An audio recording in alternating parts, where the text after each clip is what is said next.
Créé il y a 20 ans par Lauriate Bikuta, le festival Touséo, qui signifie éclat de rire en langue lari, s'est imposé comme le seul grand rendez-vous du rire dans la sous-région. Son ambition, faire du rire un vecteur de cohésion et d'unité africaine. En 2025, le festival a accueilli pour la première fois la Guyane, marquant une ouverture vers les Antilles et la diaspora africaine.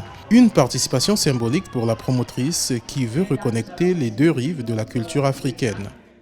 Aujourd'hui, dans la sous-région, c'est le seul festival qui existe sur le domaine du rire. Ce n'est pas facile de maintenir un événement comme celui-ci parce que les circonstances dans lesquelles on l'organise sont vraiment très difficiles. Aujourd'hui, notre devoir est de continuer à impulser les humoristes congolais, à les mettre ensemble avec les autres afin de pouvoir avancer et de se dire que ce métier, ce n'est pas seulement faire rire, mais c'est aussi passer le message.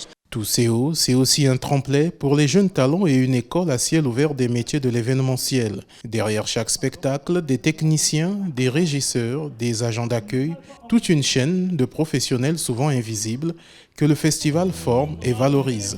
Juste Parfait, qui représente aujourd'hui la République du Congo à travers divers spectacles dans le monde, se souvient encore de sa première montée sur le podium du festival Touséo. C'est vrai qu'on dit comparaison n'est pas raison, mais le festival Touséo est né de 2004, en 2025, ça va faire 21 ans qu'ils sont là. Il y a d'autres festivals qui paraissaient beaucoup plus grands, qui ont commencé et qui se sont éteints. Donc déjà la régularité, on la salue, on la respecte. Et aussi, au Congo, il n'y a pas 2-3 festivals d'humour. Il y a des soirées d'humour, il y a des comédie clubs, il y a des galas d'humour, mais il n'y a pas de festival d'humour à part le festival Touséo.